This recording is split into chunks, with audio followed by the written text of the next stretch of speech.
All right, looks like that I'm on, and I really appreciate anybody who comes on and listens to our broadcast. I'm very grateful for the people I know who get on here. So let me go ahead and start with my intro video, and we will get going.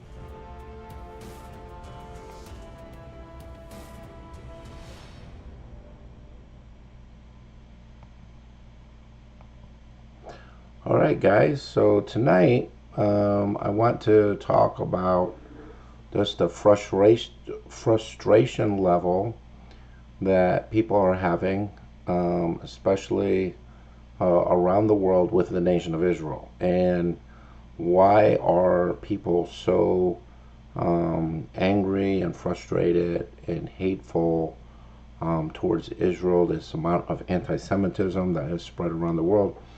And hate, this hatred has given the enemies of God, the enemies of Israel, the enemy of Christians, this belief that finally their desire to wipe Israel off the face of the earth, they think they can do that. They think they're at the place where that they can take Israel out because they see Israel as a very weak nation. They see them as someone that won't defend their land.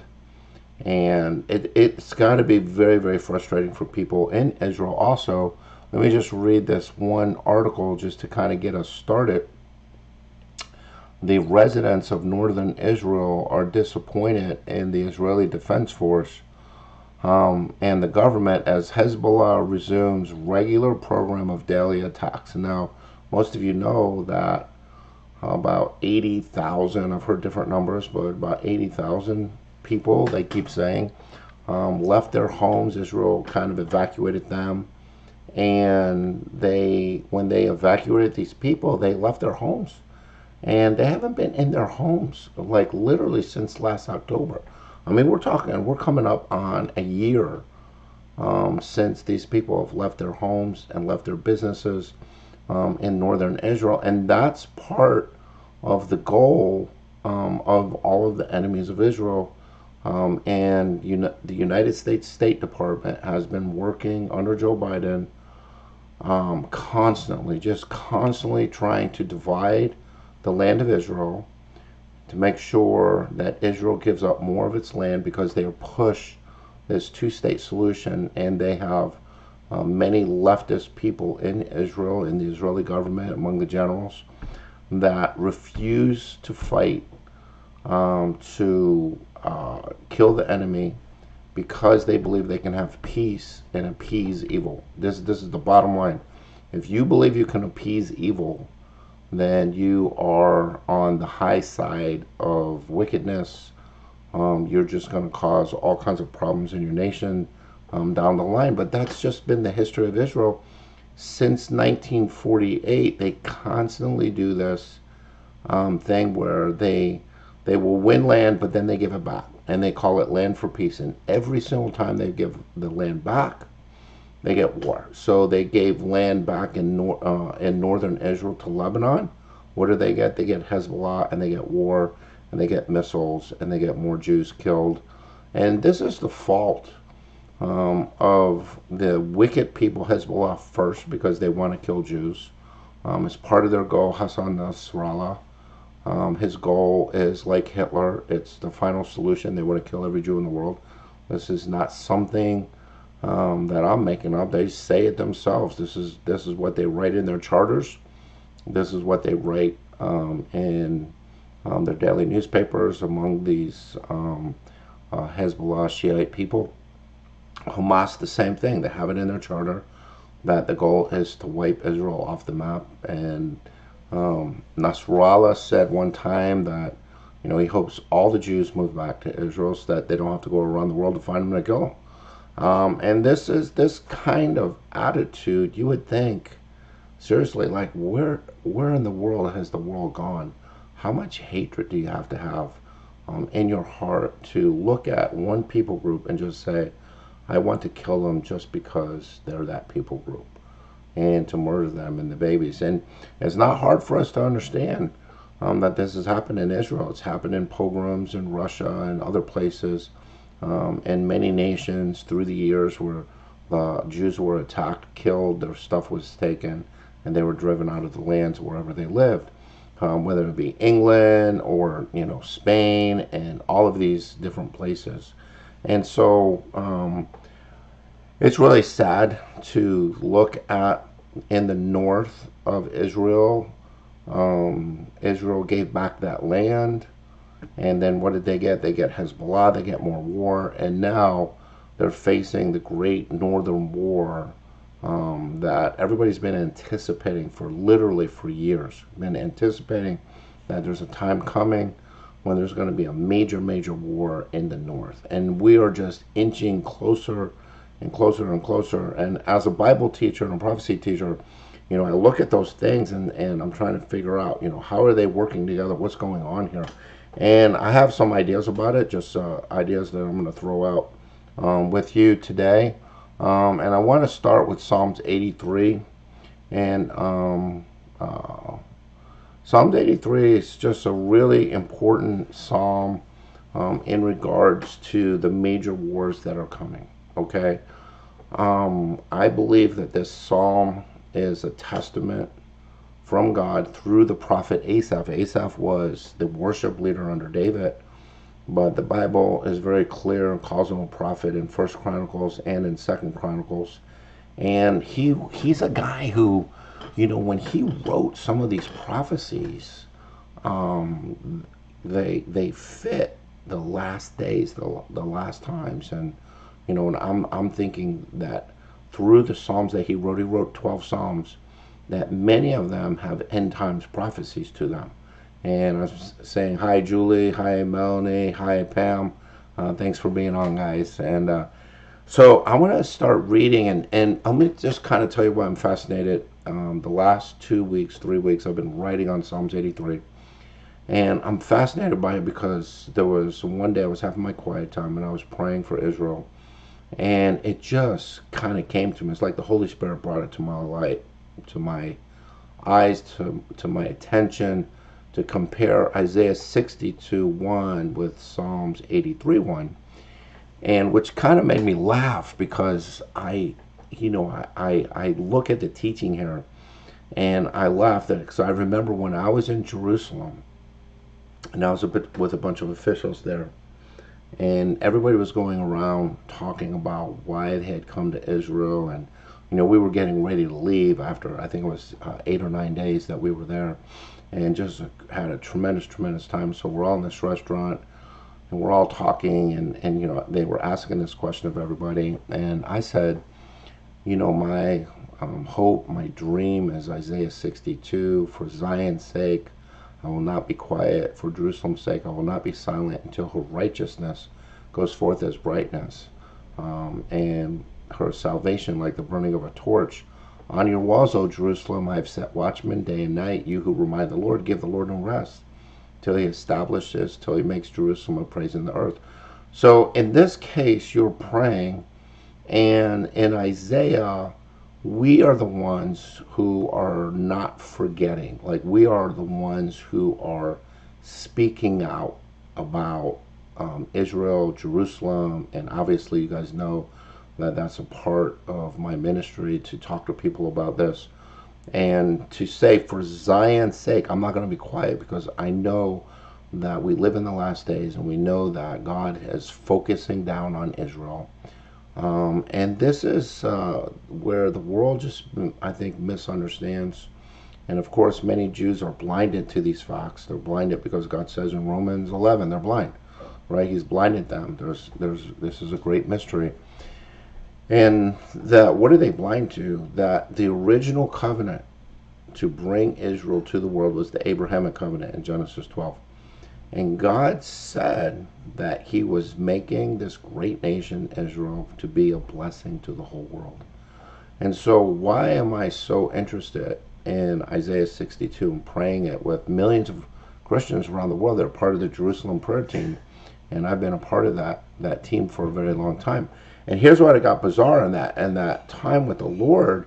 I was praying, And then all of a sudden, I was thinking of Psalms 83, and I felt like the Lord said, hey, compare these two things. So here's Psalms 83:1. It says, "O God, do not remain quiet, do not be silent, and O God, do not be still." And that's where the frustration level comes for us, because we know the scriptures say God is giving all the land back, right? He's going to give all the land back to Israel. And we can discern from the scriptures and how that is going to take place. The Bible gives us very distinct, clear ways which God is going to do that. And I'm kind of sitting back thinking, the sin that I see in Israel is the same kind of sin that was in Britain before World War II. You know that there was a guy named Neville Chamberlain, and Chamberlain was the appeaser. He went in 1938. He had this conference, him and Duvalier from France with Hitler, and they signed this peace deal, right? And I don't know what made these men think they could do this, but they actually gave away the Sudetenland of Czechoslovakia, thinking that if they appease Hitler and give him Sudetenland, then Hitler will stop, expanding, and that'll be it. And Chamberlain came back and said, "Peace in our time."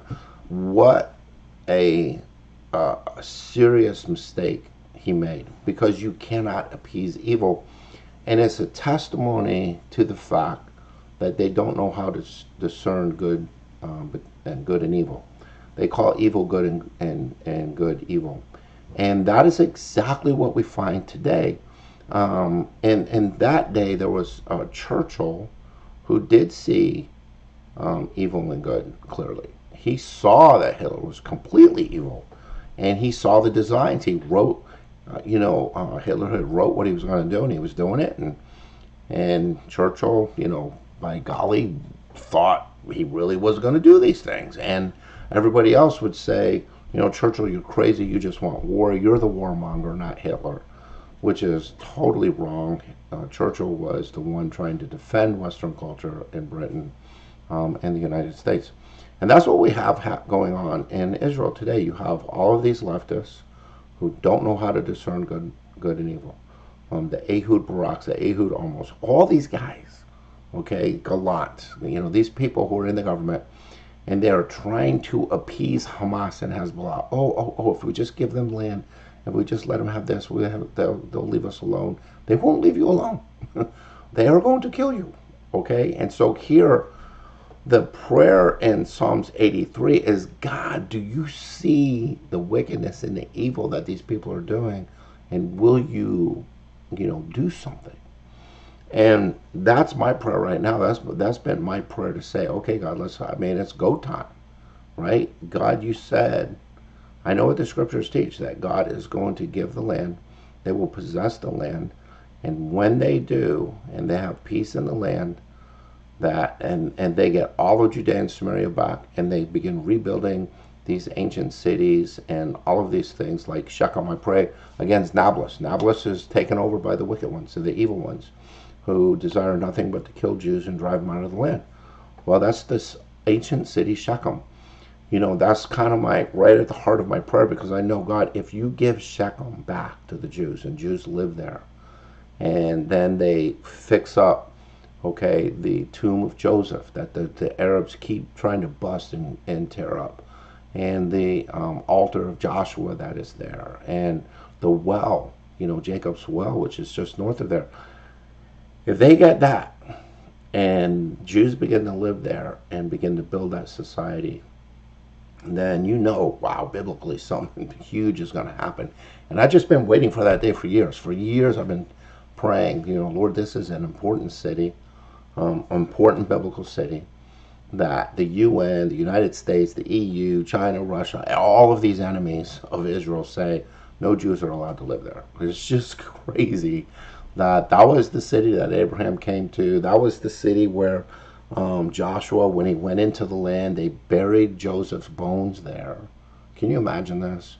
And they get up on the two mountains, and they read the blessings and the curses on Mount Gerizim and Mount Ebal. And they're in that city, right? There's so much history there of the things that God has done. And yet today, Jews can't even go to that city until after hours, and that's what the IDF and all the threats and the signs up that no Jews allowed here except under penalty of death, and all these kinds of crazy things that are in the state of Israel, the land of Israel. And so I look at Psalms 83 and I look at this prayer, and it's my prayer too. It's my prayer. It's like, God, isn't that time to, they've been there in the land of Israel since 1948. They've been gaining more land, and then they just keep giving it back. And these guys are so wicked, under Netanyahu, that they make these backroom deals trying to give the land away and trying to undercut everything Netanyahu's doing. And even now, when Hamas murdered 6 of the hostages, just outright murdered them, they blame Netanyahu. They don't blame Hamas. Do you imagine? Can you imagine just this stupidity and this evil? Well, what does he say here in Psalms 83? So he's praying. Asaph is praying for a day that God is, please wake up, see what's going on. Don't be still. Move on behalf of your people. And he makes this appeal to God, and it says in verse 2, for behold, your enemies make an uproar, and those who hate you have exalted themselves. Now, I could go for a long time just talking about the enemies who are making an uproar. I mean, let's just talk Iran for a second. Here in Iran, God has, I think, done such a great work there, because the leaders of the Islamic Caliphate in Iran are so wicked and evil to their own people that so many people have turned against them. So the Ayatollah Khamenei, I mean, he is hated in his own country. But they are so dedicated to killing the Jews and wiping out Israel as a nation. The Ayatollah Khomeini wrote a book. So this guy, who's like almost 90 years old, wrote a book talking about how they are going to destroy the nation of Israel soon. And they propagate this evil all over the Middle East. Okay, they're in Hamas, Hezbollah, Jordan, right? And right now, Iran, and this is kind of crazy, Iran has been building an army in Judea and Samaria, what they call the West Bank. And so Israel is like, goes in and they say they're going after these terrorists. No, you need to go and move all those people out. Send them to Jordan. Get them out of here. But they don't have that. They don't have that clarity about what they're going to do, what they're supposed to be doing. They have not done the job in Gaza. Okay, think about this. This was October 7th. We're just a month away, a year ago, when they were attacked, and they're still fighting in Gaza. Gaza's not that big, and the IDF is so strong. They could have pushed all those people out and taken all of that land back for themselves. But the world is pressuring Israel. They keep pressuring. The United States keeps threatening them, right? What they want to do, the world wants to do, is they want to save Hamas. So they still, to this day, are fighting so hard to help save Hamas. And so here the enemies make this uproar. But the reason why they're making this uproar is because they know they got the U.S. on their side, they got the EU on their side, they got Russia, they got China, they got the UN. It's just an amazing, amazing thing to watch. And it's amazing for me to watch because I know biblical prophecy. I know that Israel's going to win and in the end. So you see people in these governments having so much frustration with the nation of Israel, because Israel's just hanging on and just want to get rid of them, right? They just keep hanging on, hanging on. And I, as a prophecy teacher, see them hanging on, thinking one day, guess what's going to happen? Boom. Israel's going to get all of her land. And all of these people that live in that land who have nothing but hatred in their hearts to kill all the Jews and take all of that land back, because you have a very, very clear theological problem in Islam. The theological problem that they have as Muslims is that Once a territory was taken for Allah, it's always Allah's territory. If other people come and take that land back and they lose that land, then those Muslims are to fight like crazy to get that land back. That is Allah's land. And so you can see biblically what's happening here. The book of Leviticus tells us that all of the land of Israel is God's land that he gave to his people Israel. Oh, my people Israel, this is your land. And so since 1948, when God moved his people back into a portion of that land, and then systematically they've been getting more and more of that land. But the problem is Israel, they get that land, they only take part of it, and then they give the rest of it back, and they don't possess the land the way they're supposed to. And that's frustrating. Let me just give you an example of that. 1967 war, in the 6-day war, they conquered all Judea and Samaria, but they also conquered Jerusalem. And they got, the Western Wall where they prayed, and then they give the Temple Mount back to Jordan. Why would you even do that? Why? That's nuts. And it was Moshe Dayan. Again, these leftists, they're thinking we can have peace if we appease evil. And the Bible talks about this. They say peace, peace, when there is no peace. So Israel cries peace, peace, but there is no peace. These people, they don't want peace. What do they want? Well, this passage of Scripture tells us what they want and what they are doing even now, okay?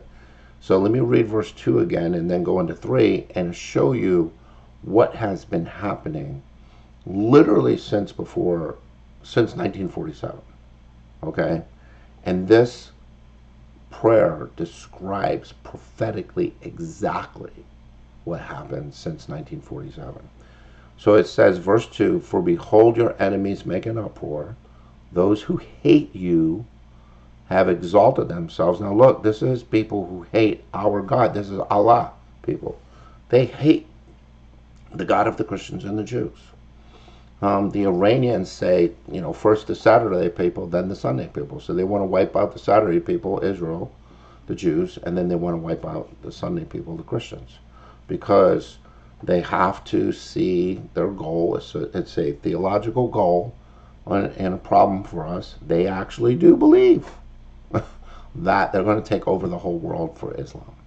And they're going to do it by force, if necessary. So they have exalted themselves, and they have this hatred of the living God, who said, no, that land is my land, and these people, the Jews, are my people. Now let me explain that for you, how the Bible over and over again explains this. This makes this so clear.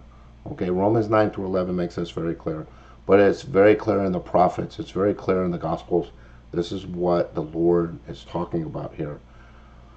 That this people, my people Israel, is made up of believers and unbelievers, so much like the church today. We look at the church, you look at churches, and they're made up of true believers and unbelievers that go to those churches. And this is verse 3. This is what he's talking about here. He says, they make shrewd plans against your people. Your people would be the 12 tribes of Israel. Okay? And they conspire together against your treasured ones. Now that's a very interesting word, because the treasured ones would be the ones who are like Moses. This is the first time it's used in the Bible, is when they hid Moses when he was a baby. Remember that? They put him in the, this little,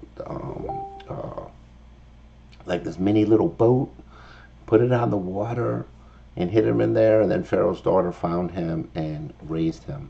He was a hidden one, a treasured one, right? It's used of Rahab, when Rahab hid the Jewish spies that came to her house. And then she, lied about it, and she protected them, and she did it by faith, the Bible says. And so who are the treasured ones? They're the hidden ones, the ones who literally are the believers in the living God. God told Elijah, if you remember this, when Elijah was crying out to God, you know, that he was having this huge battle with Israel, right? The northern 10 northern tribes and Ahab and the whole bit, and you know they want to kill him. He has this showdown at Mount Carmel, and it's really bugging him, you know, that they are conspiring against him, right? They want him dead, and God says, "Hey, no problem. Look, I have taken 7,000 men and reserved them for myself who do not bow to Baal, but they bow to me. They love me." Okay, and so what I look at, what you see in Israel today, what you see in the church today, is you have those who are attached to the people of God, right? My people, but not all of them are saved. And let me give you one more kind of picture from the Old Testament. One of my favorite is when they came out of Egypt and they were on their way to the promised land, and the 12 spies go in, and when they come out, 10 of them, God says, they don't believe me. They're not believers, right? But they're still Israel. They're still the people of Israel. And that's what you see all the time. But Joshua and Caleb, man, these guys live by faith. They love the Lord, and they wanted to do the right thing. And so what is happening is, I think this verse is really interesting from the perspective of our enemies. Our enemies don't make this distinction, who's a believer, who's not. If you're a Jew, you're a Jew. That's it. They don't care if you believe, if you go to synagogue, if you believe in God, if you believe in Jesus as Messiah. They could care less. They want you dead. I mean, Hitler did not make this kind of distinction. He looked at Jew, you're a Jewish baby, I'm killing you. Right? You're a Jewish mom, I'm killing you. You're a Jewish teenager, I'm killing you. Didn't matter. Man, woman, child, it doesn't matter to him. He wants to kill them all.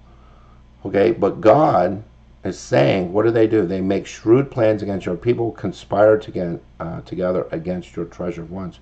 So when they are conspiring together, right, against those who have a bravery to stand up and be like Churchill. See, this is what you had in Britain. You had Chamberlain, the appeaser, and then you had Churchill, who was not an appeaser. And I want to read this, what Churchill said, okay? He was very interesting, you know, this is his speech, okay, when Chamberlain stepped down, 1940, okay? This is what he said. He said, "We have before us an ordeal of the most grievous kind. You ask, what is our policy? I can say it is to wage war by sea, by land and air, with all our might and with all of our strength that God can give us, to wage war against a monstrous tyranny, never surpassed in the dark lamentable catalog of human crime. That is our policy. You ask, what is our aim? I can answer in one word. It is victory. Victory at all costs. Victory in spite of all terror. Victory, however long and how hard the road may be. For without victory, there is no survival. Let that be realized." Thus, this was what Churchill said before the House in 1940. Just a brief quote from him. Well, what was Benjamin Netanyahu doing? He's doing a very similar thing that Churchill did. He stepped up and said, look, we need total victory against Hamas. They have to be gone. We have to get them out. We have to drive them out. We have to destroy them. But what has happened is that the left, the enemies of Israel, who are in Israel, I just can't, I can't get over this, okay? You have Arabs, okay, Arab Muslims in the Knesset who write and talk about the ultimate goal, right? The ultimate want-to-see conference, if you know what I'm talking about. January 1942, when Hitler said the final solution. This is when they had that big conference and wrote the final solution, we're going to kill every Jew in the world. You have guys in your own government in the Knesset who teach this and preach this and speak about this, that this is their ultimate goal. And yeah, how in the world can you have that in your own government? I'm just seeing a weakness here that's crazy. And this is where I'm going to bring this up, okay? That weakness is there. And when that weakness is there, what does it do? It brings more war. It brings more division. But Jesus said, a country divided against itself cannot stand. And that is literally what we see happening right now. You have this weakness in the nation of Israel. You have many Jews who are standing up. No, we can't give in. We'll never give in. We'll never give up. We're going to stand up. We're going to fight to the end. We're going to take all of the Gaza Strip back. We're not giving it back. You got that part of Israel, right? Then you have this other part that are united with the UN, united with the United States, with all these people who are anti-Semitic in the United States, and that the State Department is just full of people, can't wait to get rid of Israel. And they're over there getting money from NGOs from the United States and doing all this wicked stuff behind the scenes. And Jesus said, a nation divided itself cannot stand. But yet this nation will stand, because God said they were going to do. And here's where, as a prophecy teacher, you kind of come clashing with two verses. I'm going to share these two verses with you, and there's a clash. And I'm excited about this clash. Okay, so here it is. All right, you get to Psalms 83, verse 4, and I'm going to compare this with Amos chapter 9. What does he say here? He says, they have said, come, let us wipe them out as a nation, that the name of Israel will be remembered no more. And guys, you can mark it down. You can go back to World War II, and you can read people from our own State Department who literally basically wanted Hitler to be successful and get rid of all of the Jews, even the Jews in the United States of America. And those wicked people are there today. I mean, we got the State Department is full of the most anti-Semitic wackos. It's crazy to think about. And you can track that history, just how constantly this conflict in the United States between those who are pro-Israel, pro-God, pro-Jesus, because Jesus is the greatest Jew. He's the Messianic. He's the Messiah. He's from the tribe of Judah. And these people are against all of that. Why? Because they love oil. They love all of the oil countries, right? They love Saudi Arabia. They love getting all this oil. That's what they think was good for America. No, it's not good for America. It's not good for America to do what? Curse Israel. Okay? So what does it say in Amos 9? So how in the world do you have this? You have these people who are the enemies of God. They come after God's people, Israel. They come after believers, right? The treasured ones. And they say clearly, this is their Wannsee conference, right? 1942, Wannsee, just outside of Berlin. They write down the final solution. Okay? Hezbollah has done it, the Houthis done it, Hamas has done it, Islamic Jihad, Al-Nusra, Fatah, Palestinian Authority, Iran, Egypt, Jordan, Saudi Arabia, all of them, they're all on lockstep. Okay, don't look at what they say, look at what they do. Okay, they want time so that they can murder the Jews. They make these false peace deals just so that they can go kill Jews. But you contrast this with what he says in Amos 9. So let me go to Amos 9 real quick. And this is a tremendous, oh my gosh, okay, I read this and I go, the Lord, as a prophecy teacher, and I hope this gives you really hope. As a prophecy teacher, I know, regardless of the circumstances, how weak it looks in Israel, how they're being attacked from 7 sides, how they're being attacked from within their country, from without their country, all this stuff, that Israel cannot lose. They won't lose. They're not going anywhere. And here's the reason why. Because this is what God says. Amos chapter 9, verse 13. Behold, the days are coming, declare the Lord, when the plowman will overtake the reaper, the treader of grapes, him who sows seed, when the mountains will drip sweet wine, and the hills will be dissolved. Look, I've been to Israel, and this stuff is happening. Okay? In spite of all that you see, God has taken parts of Israel and they, where the Jews live and they build their farms, boom. I mean, it is like God has just made these things so productive and rich. It's wonderful to watch. He said, I will restore the captivity of my people Israel, and they will rebuild the ruined cities and to live in them. They will plant vineyards and drink their wine and make gardens to eat their fruit. I will plant them on their land, and they will never again be rooted out from their land. Did you hear that? Never again will they be rooted out from their land, which I have given them, says the Lord your God. So here we go, 1947, all the Arab states walk out, right? 57 states. They say, screw you, there's no Israel, UN, this is never going to happen. November of 1947. Okay, May 14th, 1948, Israel declares themselves the sovereign state of Israel. Now think about this. Psalms 83:4 says, they said, come, let us wipe them out as a nation, that the name of Israel will be remembered no more. And right at that time, what did all those nations do? They attacked.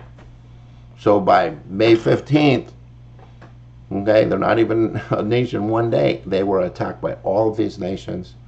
And lo and behold, Israel wins. Israel wins. Why? Because God said they're never leaving this land again.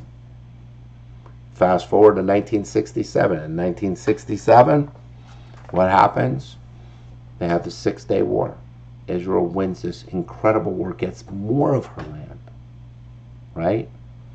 And then they have this conference at Khartoum of all these Islamic states. The organization is of Islamic countries, communities, whatever.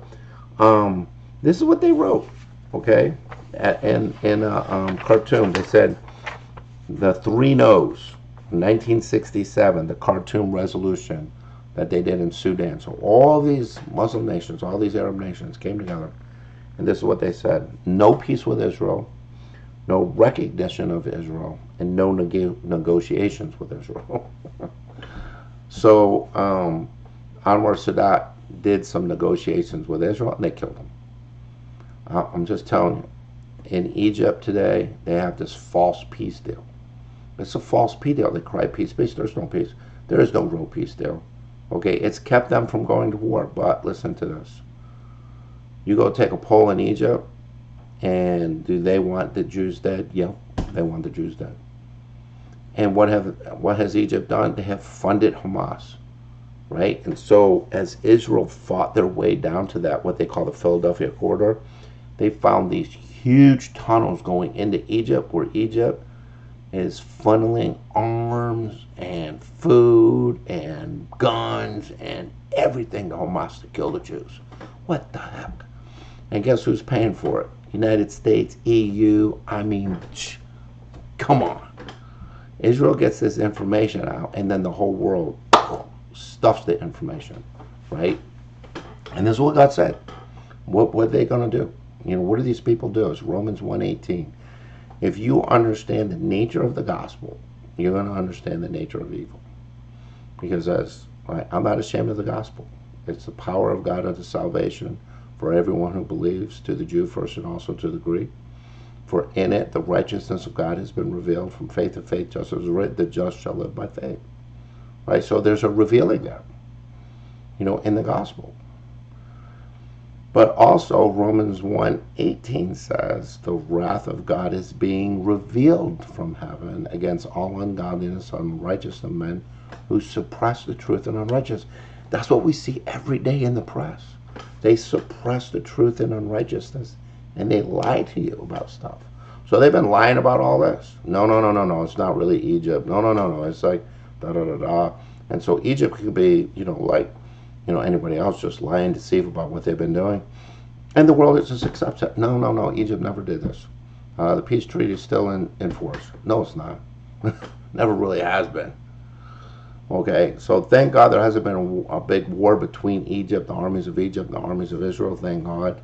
You know, and then Jordan signed this deal, this peace deal. There's no peace in Jordan.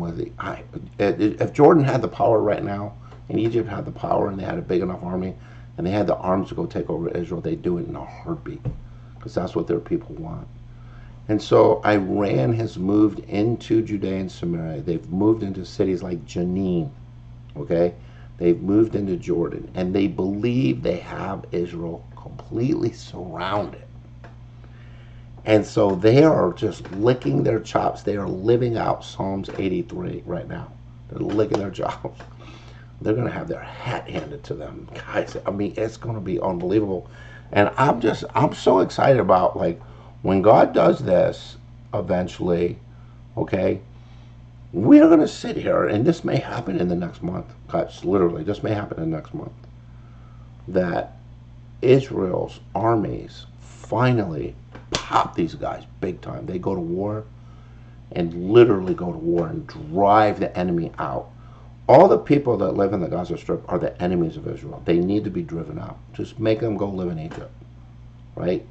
The land of Israel does not need people in it who say, our goal is literally to kill every Jew in the world. Well, why would you let those people in your country? They need to drive them out. They need to drive all of these Palestinian Authority people out of Judea and Samaria, what they call the West Bank. There's no such thing as West Bank, guys. This is a lie from Satan, okay? Jordan says that western part of Israel is theirs. It's not, okay? And it's just one big, huge lie. So let me just read this quote from Israel My Glory. It says, peace in Islam is not what the West hopes. Arafat said long ago, Yasser Arafat said this long ago. He said, peace for us is the destruction of Israel. That's what he said. Peace for us is the destruction of Israel. So when you see these peace deals, all it is a smokescreen until they can get powerful enough to wipe them out. Now you got a guy in the north. His name is Erdogan in Turkey. And he's been chirping for years. Right? And he's chirping right now. He wants 1 million-man Muslim army to go wipe out Israel and do exactly what it says here in verse 4. Come, let us wipe them out as a nation, that the name of Israel will be remembered no more. Now, I have it on good authority from God that the name of Israel is going to be remembered forever and ever and ever and ever. And here's the reason why. If you go to Revelation chapter 21, when the New Jerusalem comes down, well, there's 12 gates with 12 angels with 12 names. And they are the 12 sons of Israel, the names of Israel. And it says it in Revelation 21 that the name of Israel is never going away. I mean, this is never going to happen. So it's a lie to think you can take over the nation of Israel after God brought them back. Amos 9 says, nope, they're never leaving again. And it is a lie from Satan to say, do you think you can wipe the name of Israel out? Well, that brings me to Psalms 83, verse 5. And guys, this is where it gets bizarre, okay? And I think as Christians, we really do understand this idea, all right? This is the second time he says they conspire. And this is what he says, for they have conspired together with one mind against you. They make a covenant. You know who the you is? God Almighty, God himself, Jesus himself. So they come and make a covenant. They conspire together, and he lists the nations that are going to do this. And guess what? It's a list of all the nations that are currently doing it. They all, right now, are currently on par together to wipe out the name of Israel from the face of the earth. And they think they can pull this off, but they're not going to be able to pull this off because God made a promise that it's never going to be pulled off. So I want to read from the news. Okay, I read one article, just the headline. Okay, so the residents of northern Israel are disappointed in the IDF and their own government. Why? Because they haven't even gone back to their homes yet after what, 10, 11 months. Okay, that's not fighting for your people. I mean, there's no reason why they should not be back in their homes. Okay, it says IDF eliminates Hamas commander behind October 7th invasion of Netiv HaSara Terrorist killed father in front of sons. This is from October 7th, last October 7th. So they found this guy and they killed him, this Hamas commander. And Israel is really good at doing that. They target guys, they go target them. But that's not what they need. That's not what the Bible is teaching. The Bible is teaching, no, they take their cities back and they possess those cities. And those other people have to leave. And so I don't know how God's going to do this. I know he talks about war. I know he talks about how angry he is at them. He's so angry at these people. And so this prayer in Psalms 83 brings this all up. And God says he is angry at these people for what they have done. Okay, Hamas says, now get this, this is where it gets really interesting. Hamas says they are going to kill the hostages again if IDF attempts to rescue them. So all they don't care about life and death. I mean, they just murder. They're murderers. And God is against them. When you shed innocent blood, guess what's going to happen? God is judging them. And so Israel doesn't fight the way they're supposed to fight. They don't fight wars the way God said to fight them. And if they were, they would have driven all those people out. Okay, and they might have lost a lot of this hostages doing that because Hamas is going to kill them. But if Hamas is saying, we're going to kill the hostages if you guys fight really hard, and then Israel doesn't fight really hard because of that, then Israel's not doing what it's supposed to do. That's, again, it's Neville Chamberlain. They're just appeasing evil. And they think, oh, if they get these hostages back, things will be good. They're not going to be good. They'll never be good. All Hamas is going to do is attack again and try to take more hostages, get more money out of you, steal more stuff. And Netanyahu is the only one who actually is standing up against this. And I wish we'd stand up more. I mean, I wish he would just go, look, United States, shut up. We're doing this. Drive them all out. Go into Lebanon and take that place out. Take them out. Come on, let's fight. You can't win wars with pinprick stuff. They need to know that they cannot do these things to your people. And what's exciting to me is that God is the one who says he's going to make it happen. I mean, this is the book of Obadiah. This is the book of Ezekiel. Look what it says in Ezekiel. This is exciting in Ezekiel 37. When God talks about he's bringing Israel back into the land, this is what he says, Ezekiel 37. I don't know what time it is. I've been going kind of long, and it's 8:47, so I do have a few more minutes. Okay, so in Ezekiel 37, he says this. The hand of the Lord was upon me. He brought me out by the Spirit of the Lord. He set me down in the middle of the valley and was full of bones. And he caused me to pass among them round about, and behold, there were very, very many on the surface of the valley, and they were very dry. And he said to me, Son of man, can these bones live? And I answered, O Lord God, you know it. Again he said to me, prophesy over these bones, and say to them, O dry bones, hear the word of the Lord. Thus says the Lord God to these bones, behold, I will cause breath to enter into you, that you may come to life. So see, something's dead, and it's going to come to life. So these dry bones are the bones of a nation. This is the nation has to come together. Okay, and he's going to give you an interpretation of this. This is why I know this. So here are these dry bones. They're dead. There's no nation of Israel. And he's going to bring these people together, right? He's going to bring the bones together, right? And he says, thus says the Lord God to these bones, behold, I cause breath to enter you, that you may come to life. I will put sinews on you. I will make flesh grow back on you and cover you with skin and put breath in you, that you may come alive, and you will know that I am the Lord. So I prophesied as I was commanded, and as I prophesied, there was a noise, and behold, a rattling of the bones came together, bone to bone, right? And I looked, and behold, sinews were on them, and flesh grew, and skin covered them, but there was no breath in them. And then he said to me, prophesy to the breath, prophesy, son of man, and say to the breath, thus says the Lord God, come from the four winds, O breath, and breathe on these slain, that they come to life.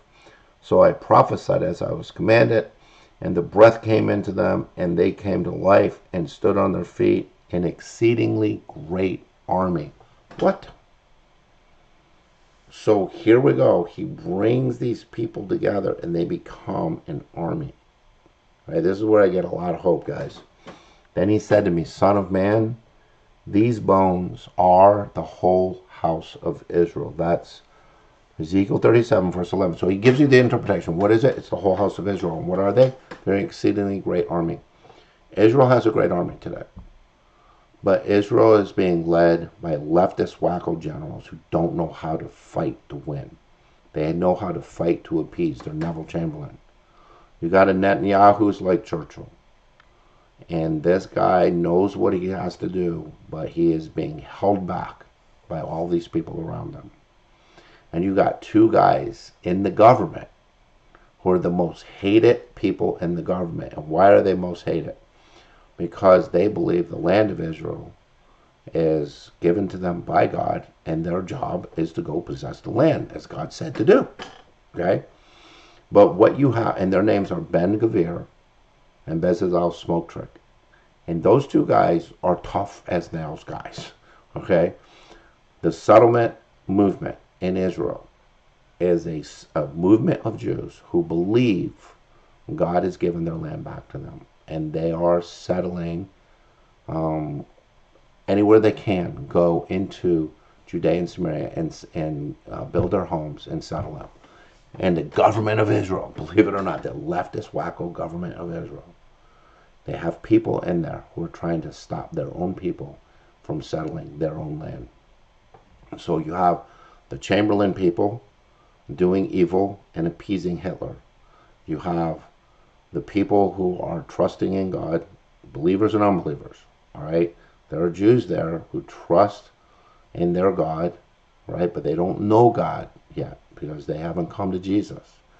But yet there are true believers among them, Messianic Jews, and they're standing for the truth. And you have a clash coming between the two. And I already know who's going to win, because God says they're getting all of their land. There's an exceedingly great army coming, and this war is going to happen. And these are the wars that the Bible talks about. Psalms 83, right? Isaiah 17, Ezekiel 36, 37, 38, 39, Jeremiah 30, 31, 32. All these wars are coming. And Israel is going to get all of her land back, and the world is going to freak out. They're going to freak out. And this is going to be the hook in the jaw that brings Russia down. And Russia's already there. Guys, this is set up.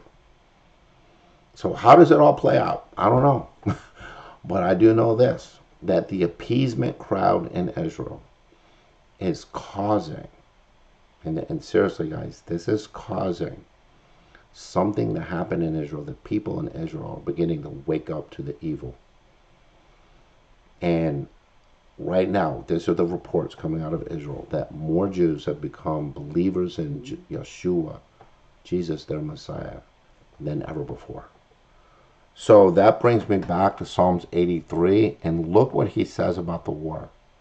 And what is one of the results of the war? So they say all of these, I'm not going to read verse 6 all the way down. That gives you all of the names of the people that have come together, the 10 nations.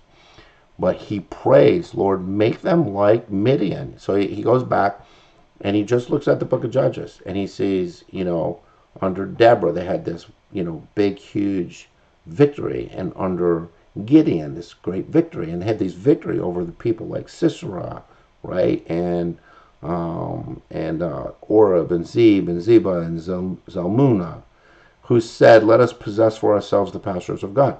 So here are these people. They are possessing the land of Israel. Okay, they're Islamic Jihad, they're Al-Nusra, they're all these people. Hamas. Hamas is possessing the land of Israel. And God says, I'm taking them out. He says, oh my God, make them like whirling dust, like chaff before the wind, like a fire that burns the forest, like a flame that sets the mountains on fire. Pursue them with your tempest, terrify them in your storm, fill their faces with dishonor, that they may seek your name, O Lord. Whoa, look at that. that they may seek your name, O Lord. This is the part of the prayer. This is crazy. God moves in the IDF. They become an exceedingly great army. They attack, they fight, but they have another goal. And that goal is that they may seek the name of the Lord. This reminds me of Jeremiah. This is what God told those nations in Jeremiah. You who have divided my land, you have come after my people. You taught my people to worship Baal. But if you will learn the ways of my people and come to me, you will be blessed. But if you don't, you're out. Okay? And that's what he's saying here. He says in the last two verses, he says, let them be ashamed and dismayed forever. Let them be humiliated and perish, that they may know that you alone, whose name is the Lord, are the most high over all of the earth. Wow, I love this about our God. Okay, so I have 4 minutes before 9 o'clock. Let me finish with this. There was a guy named Nebuchadnezzar, and you know what happened with him. In Daniel chapter 4, he got so proud, right? He had this crazy dream. Daniel goes and tells him the dream. He goes, look, man, God's going to take you out. You need to bow and stop your pride against the Lord. Well, Nebuchadnezzar didn't do that. And God said, I'm setting you aside for 7 years, make you go crazy, so that the living may know that the Most High rules over the kingdom of man. And he sets up whoever he wants, even the lowliest of men. And Nebuchadnezzar had to learn that lesson. Wouldn't it be great if people in Hamas began to learn that lesson and became believers like Nebuchadnezzar when God attacked them? Wow. Wow. That's the hope of Psalms 83 war. That not everybody dies, but some come to know the Lord. And that's a great hope, so that people will know when God gets the victory in that war, that the whole world, this is just like Ezekiel 39, when God ignites the Gog-Magog prophecy and they win that war, the whole world will know that God did it. I look back at 1967, that war, the 1948 war, there's no way ever in the flesh, knowing military and everything else, that Israel wins those wars. No way. Miracles from God. Those were miracles from God. 1973 war was a miracle from God. And that miracle is about to happen again. It's going to happen again. It's going to happen real soon. And so, very excited about what God is doing in this. And so, in all the confusion, don't be confused about this. God told us what's going to happen. And Israel is never leaving that land again. Ever. So, I'm grateful for that, guys. And thank you for being on the program. And appreciate all of you very much. Thank you.